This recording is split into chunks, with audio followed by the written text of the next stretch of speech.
Madhava Kunja Bihari.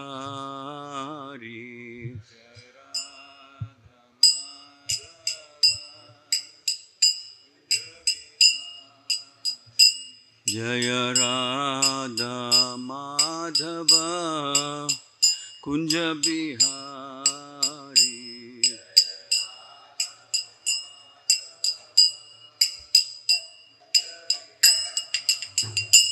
Jaya Gopi Jana Vallabha Girivaradhari.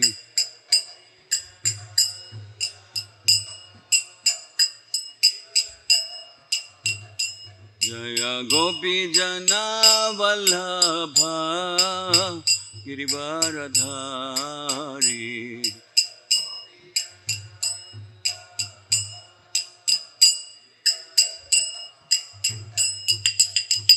Yashodanandana Brajajana Ranjana.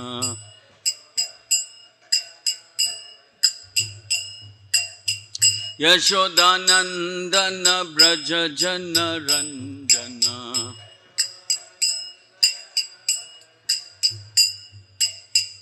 Yamuna Tira Vanachari.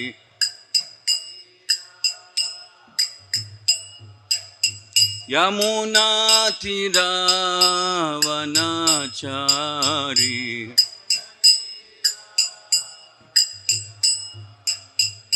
Jaya Radha Madhava Kunja Bihari.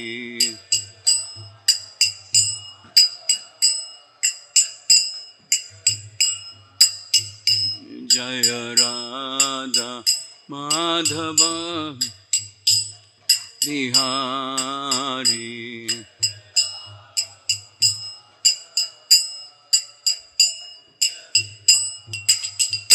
Jaya Gopi Jana Vallabha Girivaradhari.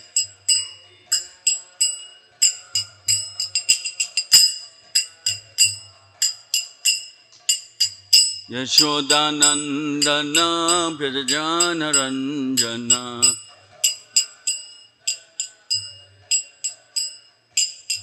Yashodanandana Brajajana Ranjana.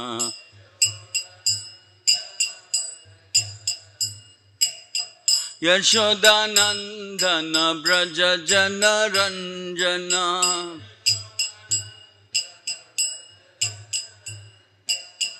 Yamuna Tira Vanachari.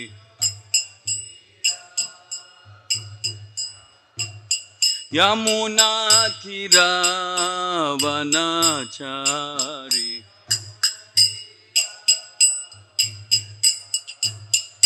Jaya Radha Madhava Kunja Bihari.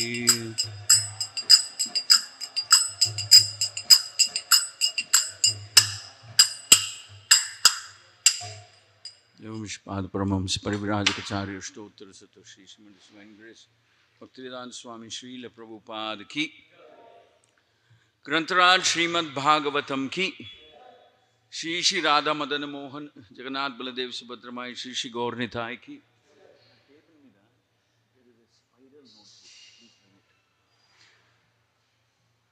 Harinam Sankirtan Mahayagna Ki ISKCON Hyderabad Bhakta Vrinda Ki Nitai Gaur Premanande. All glories to the assembled devotees, all glories to the assembled devotees, all glories to the assembled devotees, all glories, all glories, all glories to Sri Guru Garanga and Srila Prabhupada. Om Namo Bhagavate Vasudevaya. Om Namo Bhagavate Vasudevaya. Om Namo Bhagavate Vasudevaya. Narayanam Namaskritya Naranchaiva Narottamam Devim Saraswatim Vyasam tato jayamudirayet nashtaprayeshu abhadreshu nityam bhagavata sevaya bhagavati uttama shloke bhaktir bhavati naishtiki.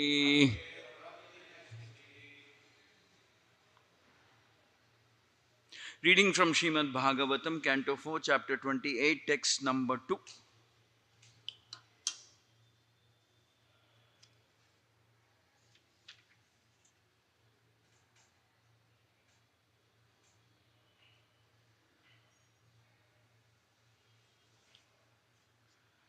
Ta ekada tu rabasa,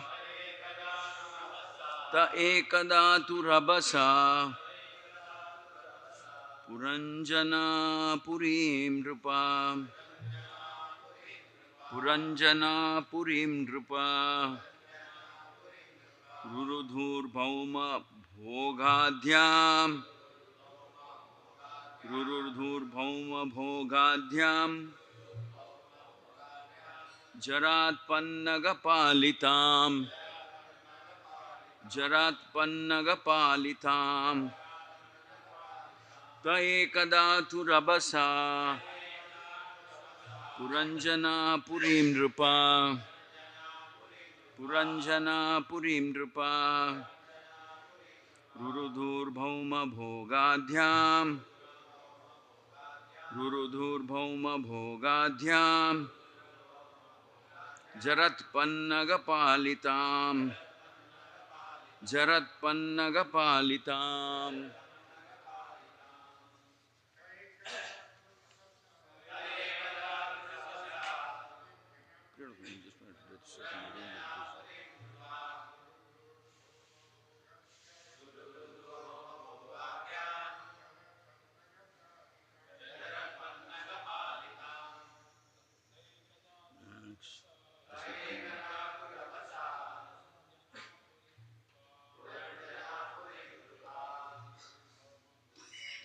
Thank you.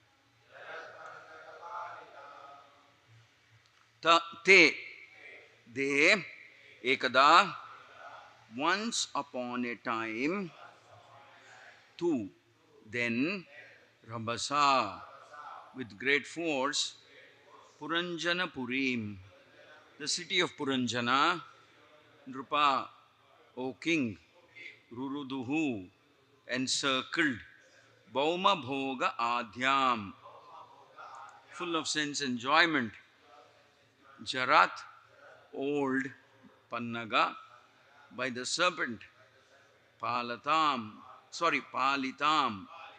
protected. Once the dangerous soldiers attacked the city of Puranjana with great force. Although the city was full of paraphernalia for sense gratification, it was being protected by the old serpent. As one's body engages in sense gratification, it becomes weaker and weaker daily. Finally, the vital force becomes so weak that it is herein compared to a weak serpent. The life air has already been compared to the serpent, and when the vital force within the body becomes weak, the body itself also becomes weak.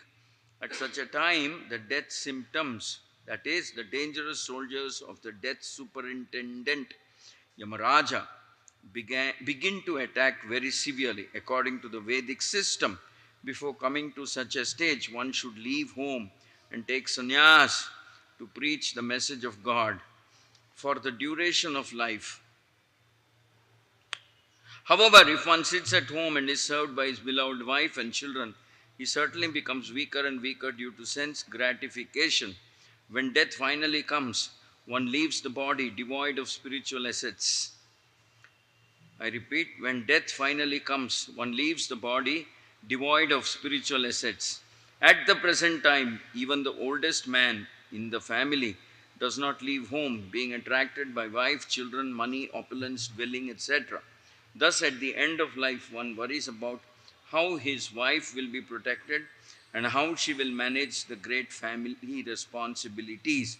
In this way, a man usually thinks of his wife before death, according to Bhagavad Gita 8:6.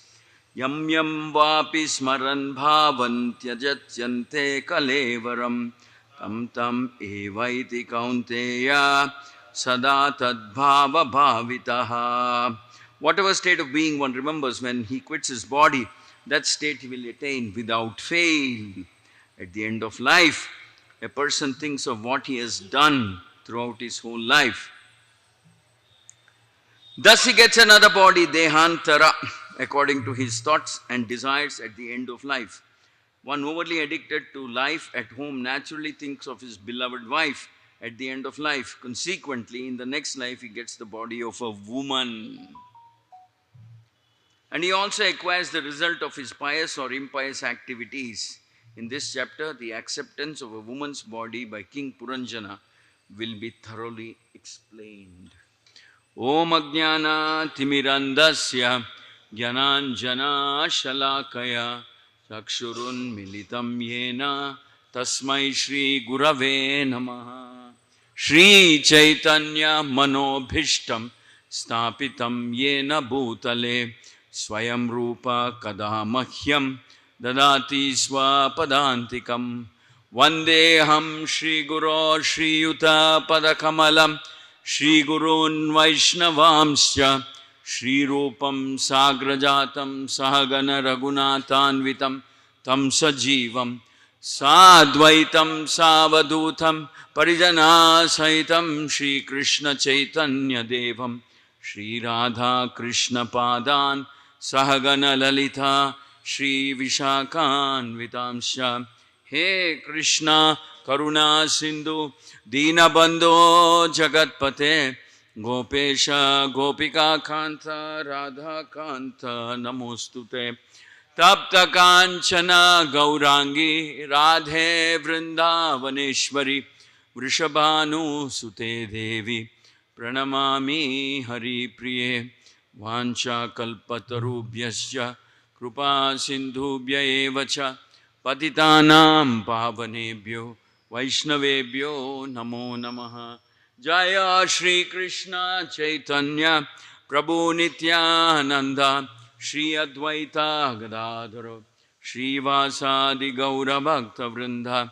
Hare Krishna Krishna Krishna Hare Hare Hare Rama Rama Rama Hare Hare. Please repeat after me. Once the dangerous soldiers attacked the city of Puranjana with great force, although the city was full of paraphernalia for sense gratification, it was being protected by the old serpent. Mukam karoti vachalam pangum langayate girim yat krupatamaham vande Shri Gurum Deenatarinam Paramananda Madhavam Shri Chaitanya Ishwaram. Hare Krishna.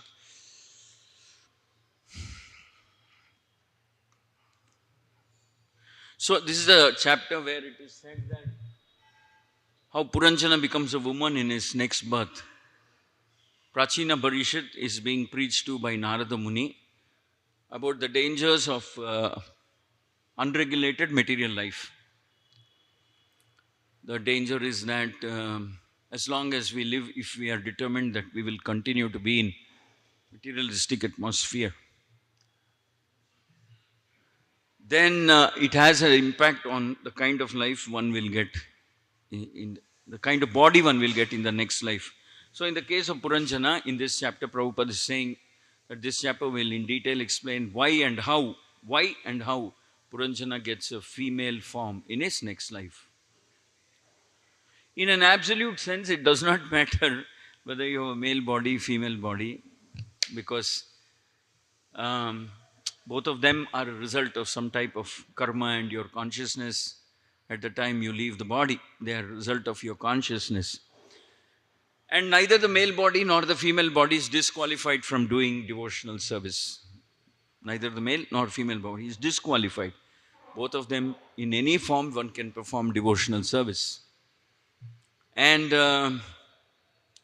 so we see here that Srila Prabhupada in the purport is talking about the necessity to educate people on the principles of renunciation. Prabhupada is talking about giving up. Shri Shri Radha Madanmohan ki jai, Shri Shri Jagannath Baladev Subhadramai ki jai, Shri Shri Gaurnitai ki jai.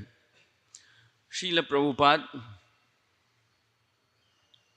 is talking about the necessity of renunciation. Actually, this is considered as one of the opulences of the Lord, renunciation.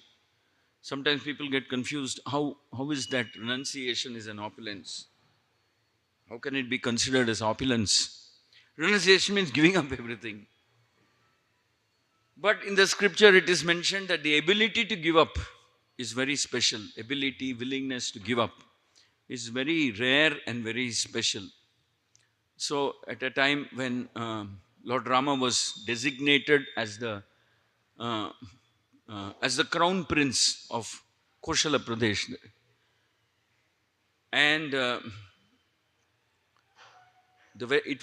that ceremony was supposed to happen the very next day. Dasharatha was in some kind of a hurry to perform this ceremony of crowning Lord Rama as the crown prince, because he had seen a lot of bad omens.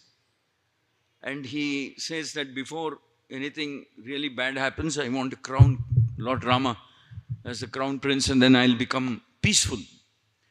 But he calls Lord Rama, informs him, and there's widespread celebration that has started in Ayodhya, that Lord Rama is being... There were people, the citizens of Koshala Pradesh, especially Ayodhya, were hankering and looking forward to the anointment of Lord Rama as the crown prince. So there was widespread celebration. And but everything changes in the night. Mother Kaikeyi invokes the two boons that were granted to her by Dasharatha many years back while they were fighting, while she accompanied Dasharatha in a battle. She invokes the two boons and says that Lord Rama should be banished to the forest for 14 years, and it is her son who should become the crown prince, Bharata. So here we see how the Lord demonstrates the opulence of renunciation. So the next day, when Dasharatha summons Lord Rama is thinking that it has something to do with continuation of the rituals, preparatory rituals, when he is going to be crowned as the king. He's being designated as the crown prince. So he goes and he finds that his father Dasharatha is in a very lamentable situation. He is lying on the floor and weeping. Lord Rama had never seen his father like that. So he asked, what happened? What inauspicious thing happened? What inglorious thing has happened in your life that you are lying like this? Did you break your promise given to somebody? Did you insult a woman? Did you insult or offend a Brahmana?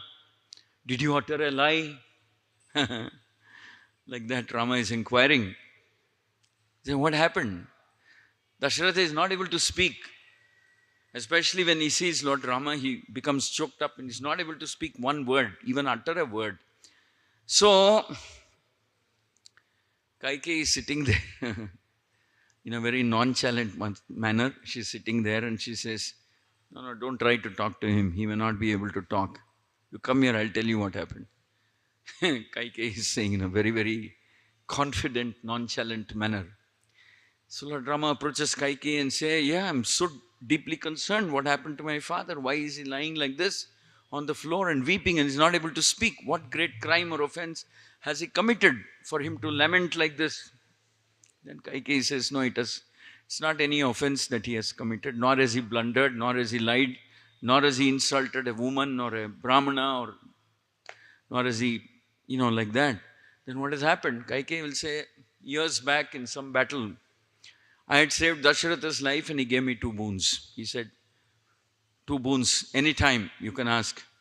And Dasharatha inquires saying, so tell me what you want. And Kaikeyi at that point of time says, no, I don't want to ask anything now. Later on, whenever it becomes necessary, I will remind and ask you for these boons.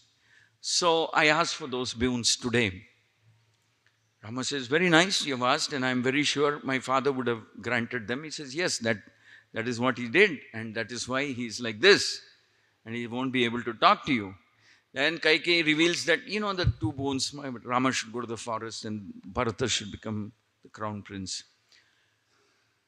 And your father has agreed that he will grant these boons, but he is hesitant to tell you. He doesn't know how to tell you. He's feeling ashamed. He's feeling very... maybe he's also doubtful whether you will follow his promise or not. Maybe he's doubting you. That's why he's hesitating. Like that, Kaikeyi speaks. She speaks in an extremely confident, nonchalant manner. Then Lord Rama will say, is that all? That's all that has happened. I have to go to the forest and Bharata becomes the king. Rama says, so be it. So be it. Fine. I'm very happy.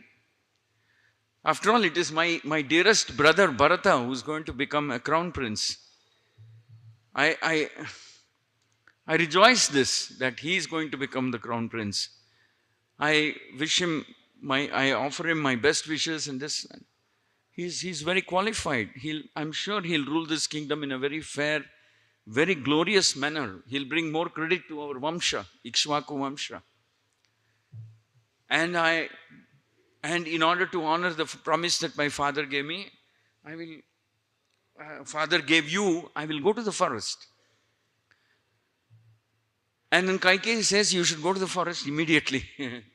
Lord Rama says, so be it. Yes, definitely, I'll go immediately.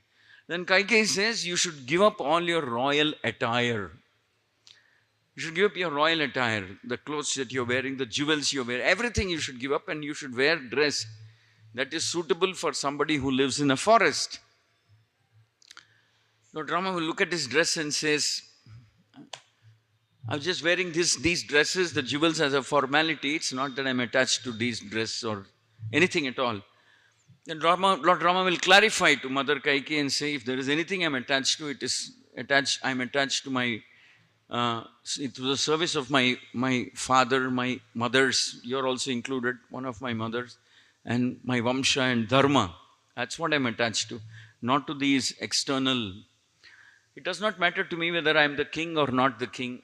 What matters to me more is whether I am a righteous son, a truthful son, a follower of Dharma, and somebody who honors the promises, the words, etc. That for me is more precious and important. That I cannot renounce. That Dharma I cannot renounce.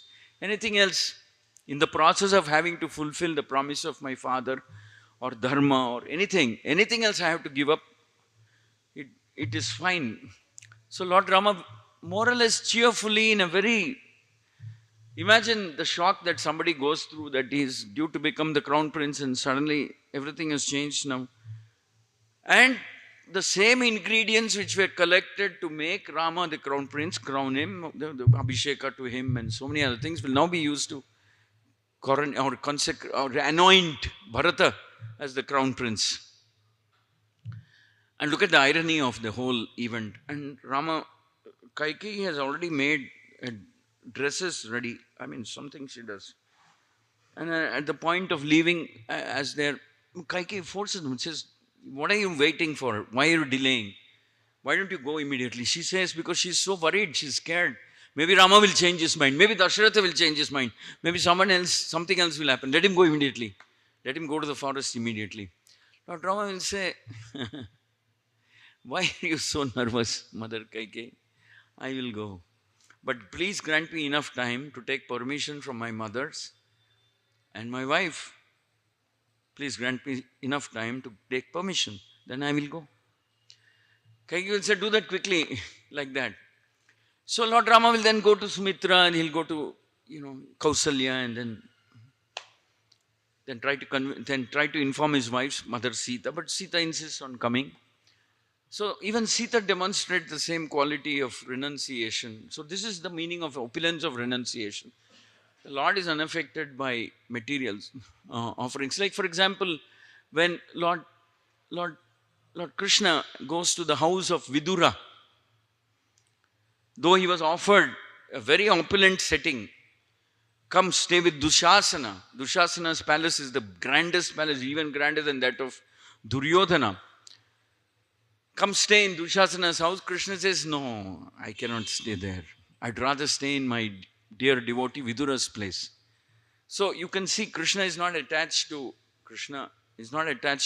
wealth or opulence or comfort or anything. He's very attached to his devotees, very attached to the there's one thing, he's very attached to the love that, reciprocating the love that devotees show him, very attached to showing his love for his devotees. He says, me going to Vidura's house will be an opportunity for me to reciprocate with him and his family, especially his wife. So he goes to Vidura's house and he meets Vidura's wife, whose name is Sulabha.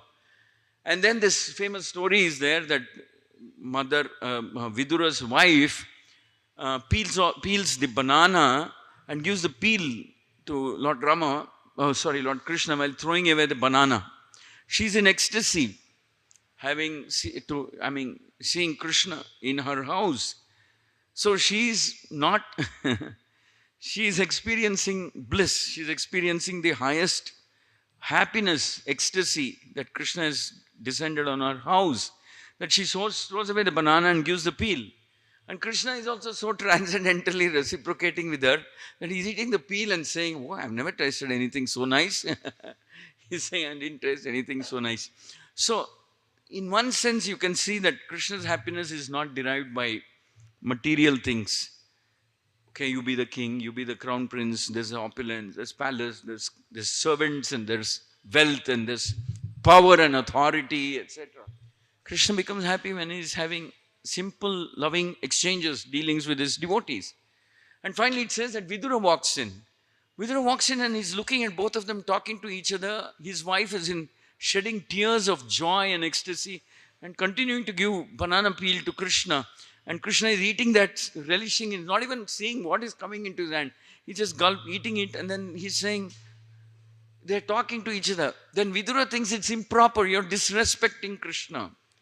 And he interrupts. He says, what are you doing? He talks to his wife and says, what are you doing? You're throwing the banana and feeding the peel. She becomes completely embarrassed. She says, my God, what did I do? So then Vidura interrupts, and then Krishna also looks at what he is doing and is surprised. And it says that Vidura then takes over. He says, I'll peel the bananas and I'll give you the banana and throw the peel. And Krishna eats the banana and says, not tasting as good as it was when your wife gave me the peel. Something must be wrong with this banana. So you see, that is the opulence of renunciation. It's not the material thing that we give, not the material offering that we give, that is pleasing to Krishna, our heart, our loving dealings, our dedication. That is what Krishna relishes. And in the case of Lord Rama, he becomes completely conscious that he's a son of Dasharatha. Dasharatha has made this promise and he has to fulfill that promise.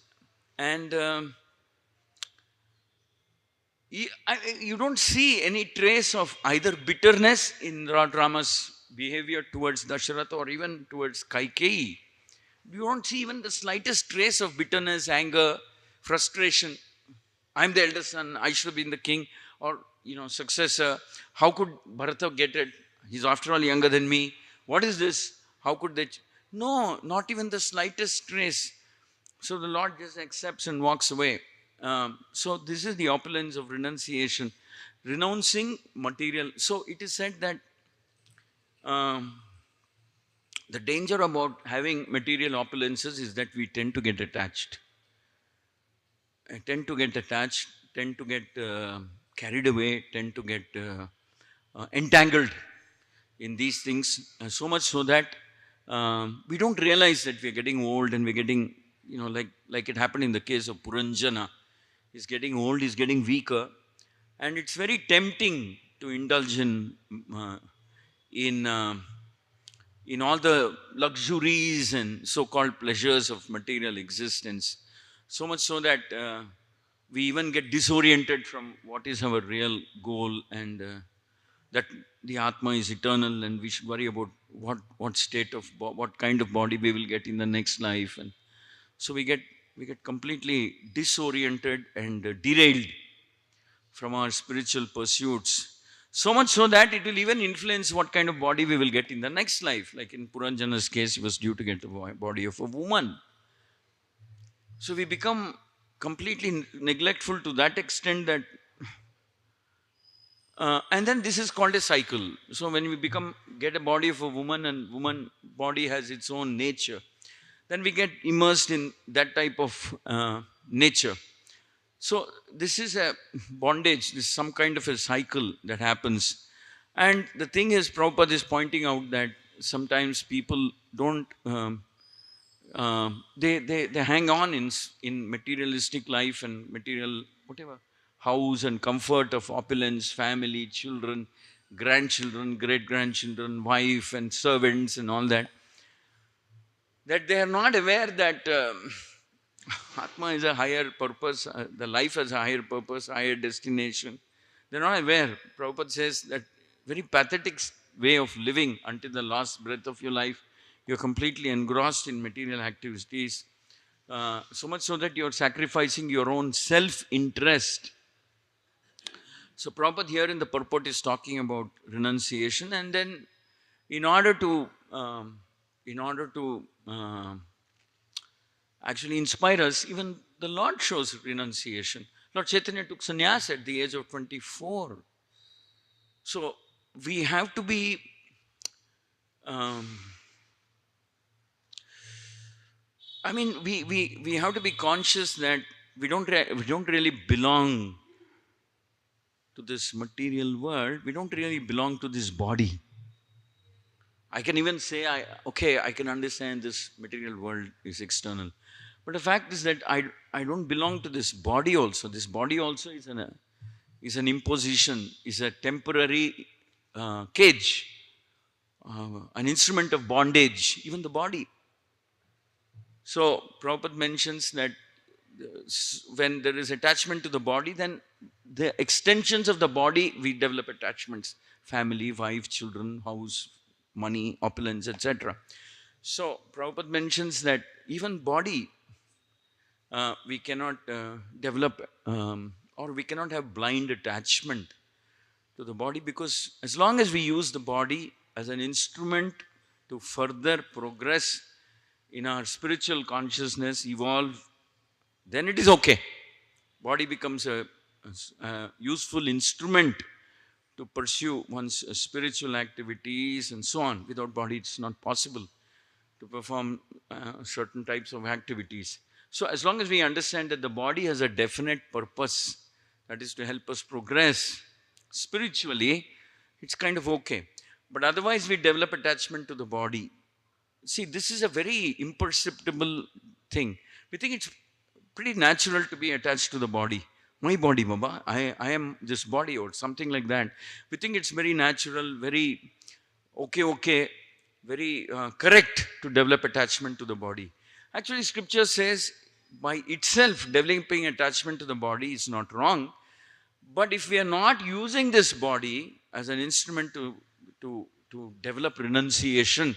Now, okay, Prabhupada also explains what is renunciation. Prabhupada explains renunciation on the basis of the scripture. Renunciation means, there are 2-3 types. One type of renunciation is giving up everything. Giving up everything. That's the Buddhist idea. Very, very Buddhist and a little bit Mayavadi type of idea. That we give up everything and attain a state called nirvana, or merging into the Brahman. nirvana, that's how it's referred to in the Buddhist philosophy. So nirvana means basically some kind of nothingness. So that is one type of renunciation where you give up everything. Or in other words, you tell yourself that you are nothing. You're not this body. And they drag the concept of renunciation to that extent that they will even say you're not the soul also. That's a little strange. Prabhupada says, how can you do that? You're the soul. That's your original identity. So they take this concept and practice of renunciation to a level where they say, I'm not this body, all right. I'm not the soul also. Then what are you? I don't know. I'm not sure. They call that I don't know, I'm not sure. State of consciousness is nirvana. Because if you're not the soul also, of course, when they say they're not the body, they say, I'm not the mind, I'm not this. The neti philosophy, I'm not this, I'm not that. But somewhere along the line, they extend it a little too far because it's not completely based on the conclusions of the scripture. It picks up a little bit from here, a little bit from there. So they the value in this selective reading, and then they say, okay, and they just don't know where to draw the line. They'll even say, I'm not the soul. So what are you? I still have to figure out something like that. That's their philosophy. But the Rupa Goswami philosophy or philosophy of Lord Chaitanya is that, yeah, you have to be renounced. But you see, it's not that we renounce action. We don't renounce action. The Buddhists do. They renounce action also. The Mayavadis also. Some kind of renunciation. Actually, the concept of renunciation is most in an extreme case, it is practiced by the Buddhists, more extreme than even Mayavadis. More extreme case of renunciation is practiced by the Buddhists.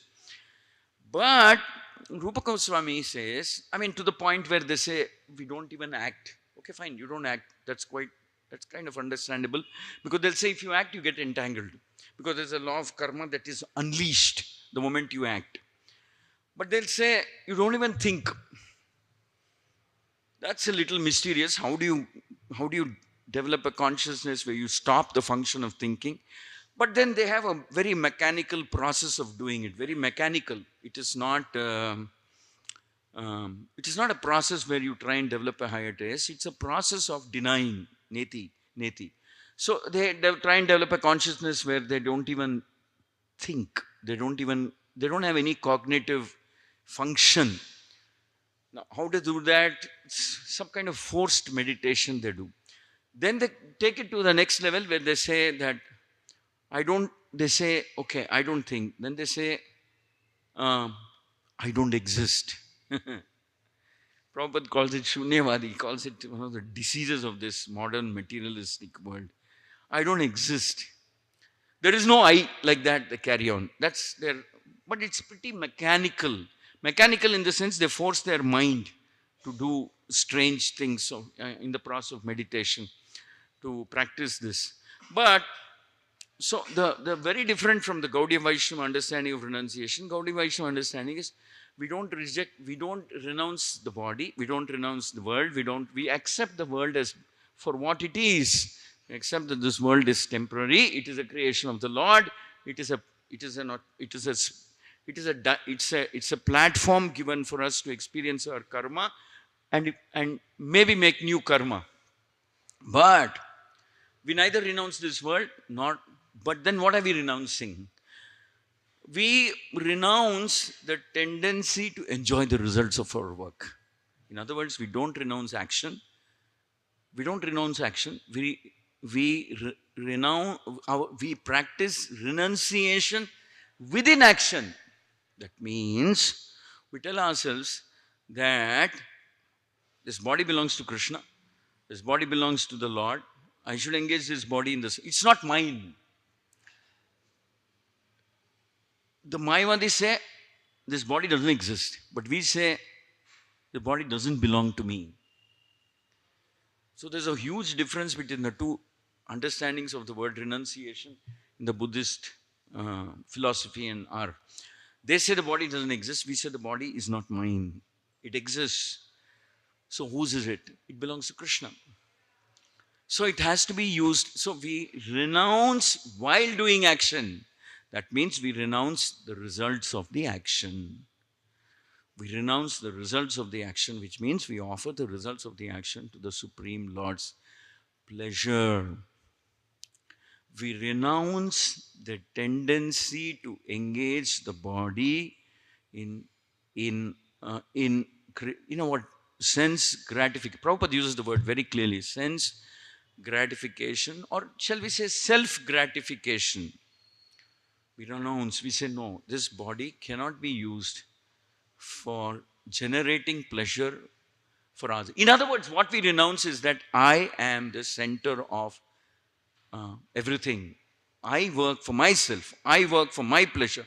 I work for my satisfaction. I work for my gratification.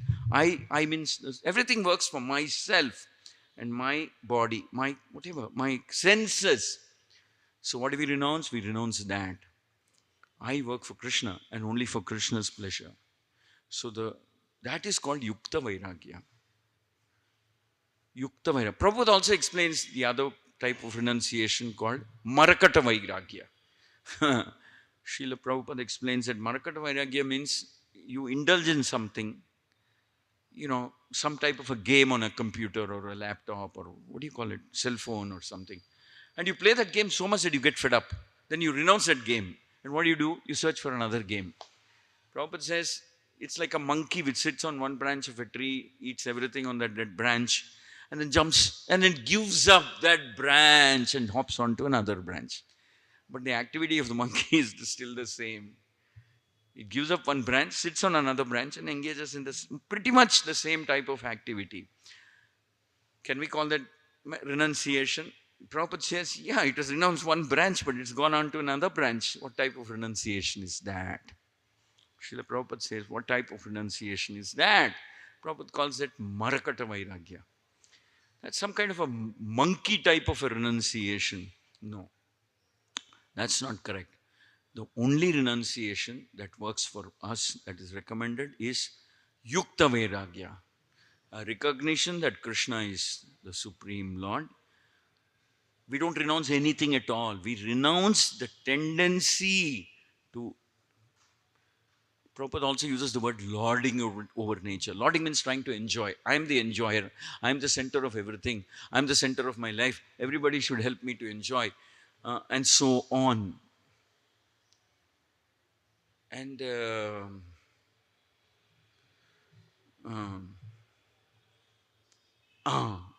thing is that I'll also worship the Lord. I also do puja. I also chant. But why do I chant? Why do I worship? Why do I follow dharma? Apparently, I look like a devotee also. I have the appearance of a devotee. I even go to temples. I even chant Hare Krishna mantra. But my consciousness, my idea is different. I want the Lord to help me enjoy.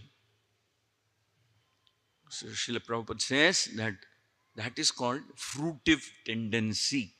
I want the Lord, I want my bhakti, I want, it's difficult to call that bhakti, whatever I want to call my ritualistic practices of some kind of a sadhana. I want all of that to help me enjoy more.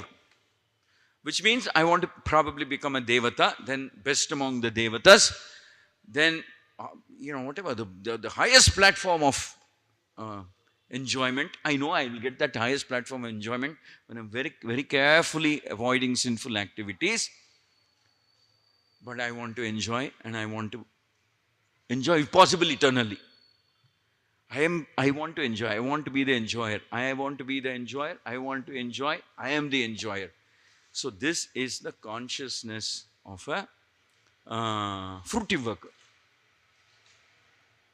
But no, Prabhupada says even that is like doing, some kind of a selfish. Prabhupada says the only bona fide recognized process of Vairagya, which is being discussed here, it's not being discussed here. Prabhupada is talking about the normal conduct of a ignorant man stuck in family life. Prabhupada says Yukta Vairagya. And what do you renounce? You renounce the tendency, the nature of the living entity to want to be the enjoyer. Now, living entity has a strong nature, very, very strong nature. It's called conditioned life. Or because this conditioning, Prabhupada explains, has been going on for several millions of lifetime as long as we are in this material world. And Srila Prabhupada explains, our scripture explains that we will continue to be in this material world as long as we want to enjoy. And now that enjoyment takes different forms. The child enjoys with toys, maybe a chocolate or maybe sweets. As you grow up, the object through which gives you pleasure is different. Prabhupada explains a young woman attracted to young man. Young man is attracted to young woman. So that's the phase when you are at that particular age. Then Prabhupada explains that later on it's different. It changes.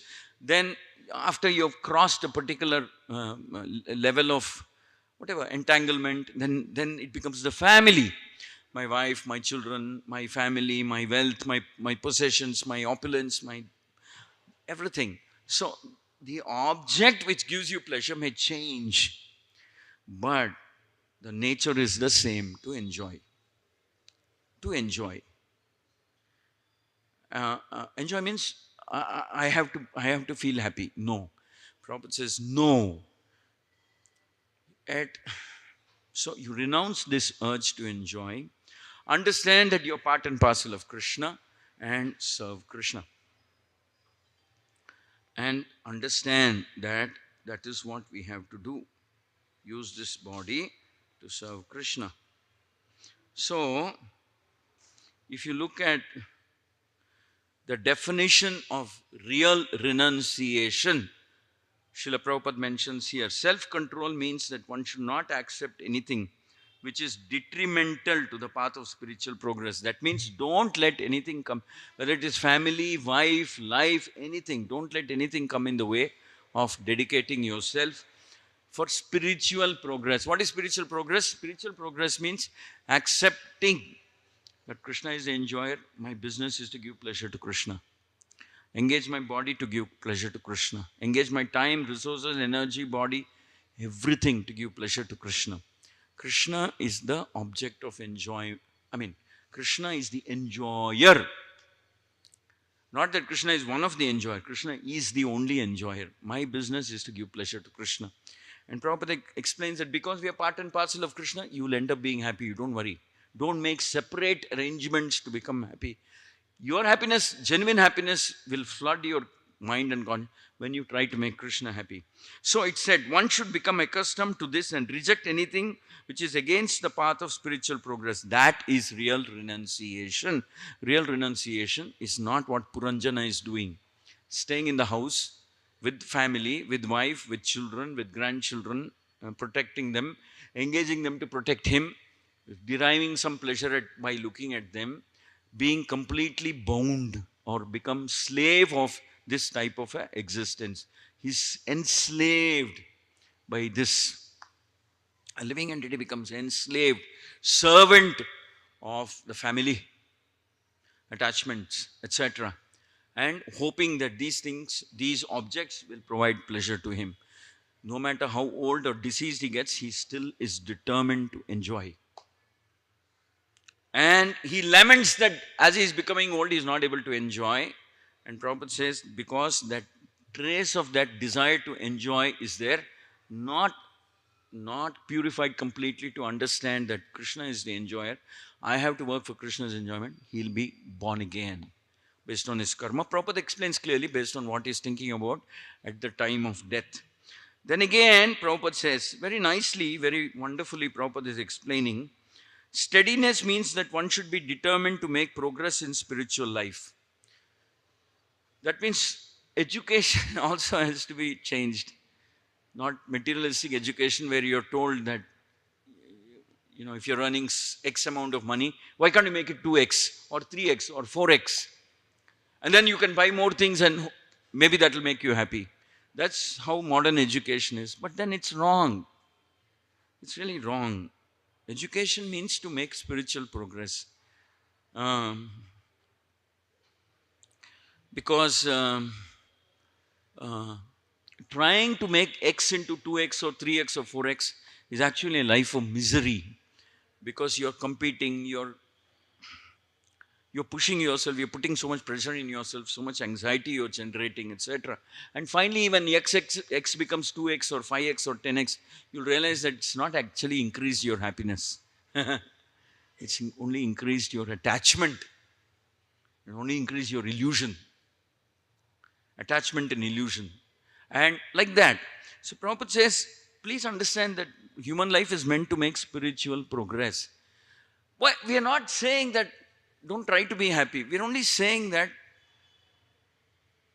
you're trying to be happy the wrong way. Work to give pleasure to Krishna, then you'll become ecstatic, you'll become happy also. The Vanaras worked for the pleasure of Lord Rama. But they were so blissful, they were so ecstatic, they had tears when they realized that Lord Rama, after the end of the battle, after killing Ravana, wants to go back to Ayodhya. They had tears of separation. They said, in this short period of time that we served you, we developed so much love for you, attachment for you. And we were so, it seemed like one great, amazing adventure coming all the way from Krishkinda to Lanka and then fighting Ravana. Blissful, ecstatic adventure being with you. So real happiness also comes when we serve the Lord, because Lord distributes happiness. The name Rama means one who gives away liberally happiness. His very name indicates that he is a person who who gives away happiness. Lord Ram, because we are parts and parcels of the Lord. When we serve the Lord, obviously we become happy. When we are separated part and parcel, we are separated from Krishna. So we are separated, and hence that access to happiness is not there. The kind of unlimited happiness that devotees enjoy. But when we connect back, then we become happy again. So here it is said that without such determination, one cannot make tangible progress. One should become accustomed to this and reject anything which is against the path of spiritual progress. That is real renunciation. The senses are so strong that they are always anxious to have sense gratification. One should not cater to these demands which are not necessary. The senses should only be gratified to keep the body fit, and so on. And so that one can discharge his duty in advancing in spiritual life. So Prabhupada makes it very clear that life we have to engage to advance in spiritual consciousness, which means to understand and accept that we have to work for Krishna's pleasure. Very interestingly, Jesus Christ says something about who is qualified to become a disciple. Jesus Christ says that who is qualified to become his disciple? He says that unless one hates this material world, hates the so-called family, husband, wife, children, wealth, opulence, house, unless one hates, dislikes, detests being entangled by these forces, one is disqualified, one cannot become my disciple. He says that. You want to be my disciple, you should hate. You should, in other words, give up. See, one thing is to give up. One thing to hate means you will never let such things come anywhere near you. Then you are qualified to be my disciple. But of course, Rupa Goswami's philosophy is a little, I would say, much more evolved in one sense, because um,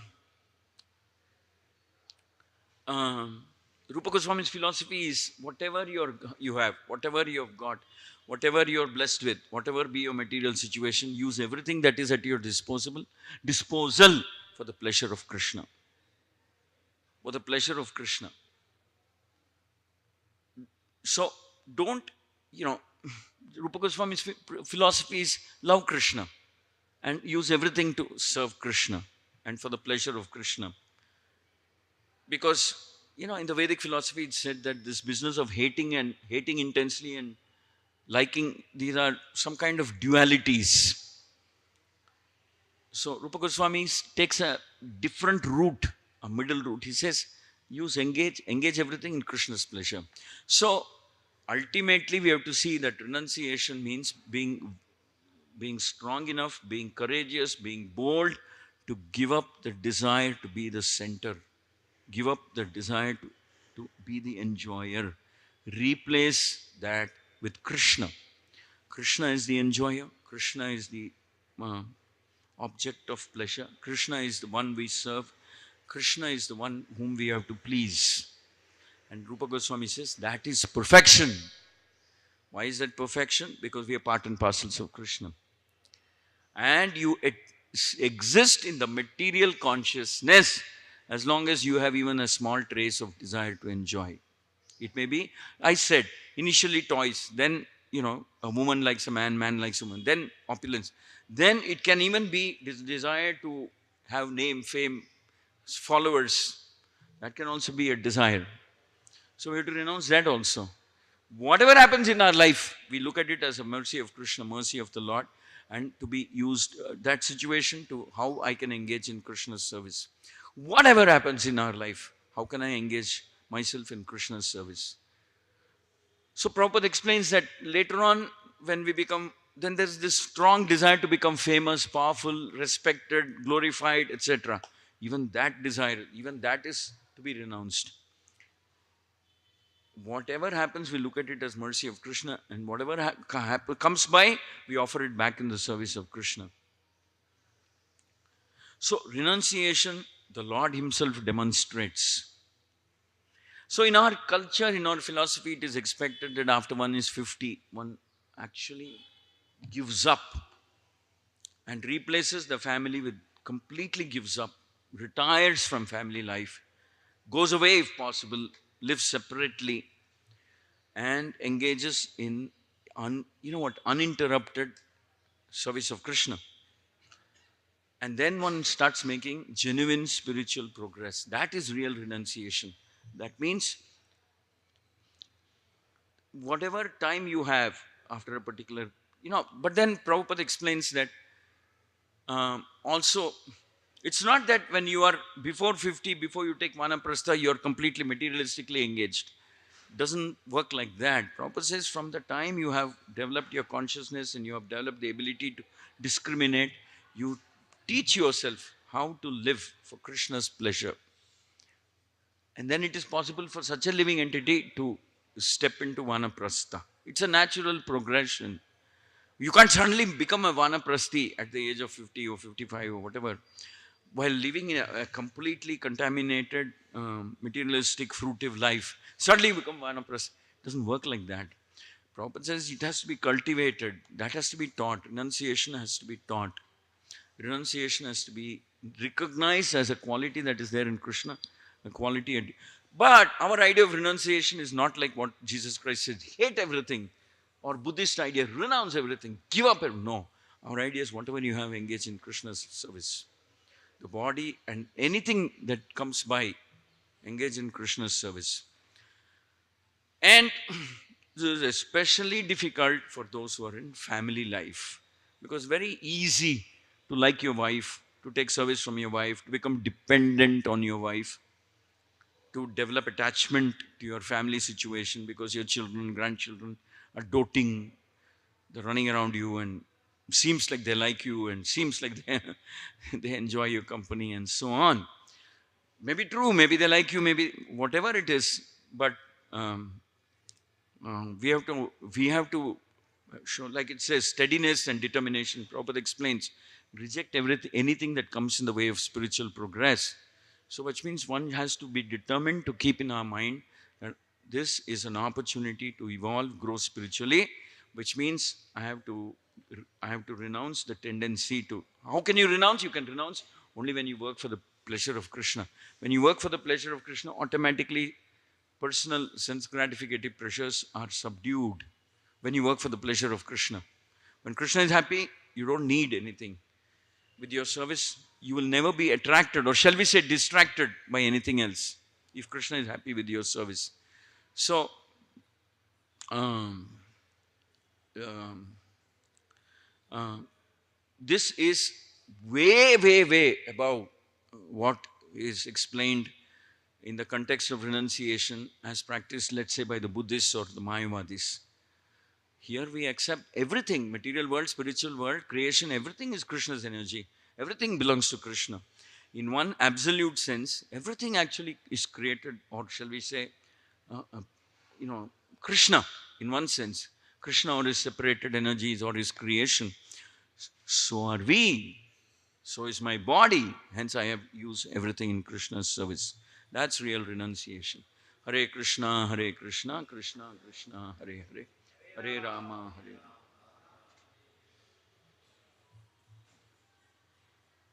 If anyone comes to me without hating his father, mother, wife, children, mothers, brothers, sisters, he cannot be my disciple.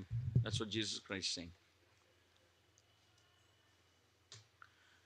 Now, in our philosophy, we don't speak so much about hating something because it's kind of duality. We may flip from hating to liking intensely. We don't speak so much about it. We speak about engaging everything in Krishna's service in a very positive way because it belongs to Krishna. So, in one sense, you're married or whatever, you have a family. We see how even the family can be engaged in Krishna's service. We don't, we don't hate anybody. We, I mean, we want to purify ourselves. We understand purification means giving up tendency to be the enjoyer, accepting Krishna, Guru, as the real proprietor, as the real master. Hare Krishna. Any comments? Any questions?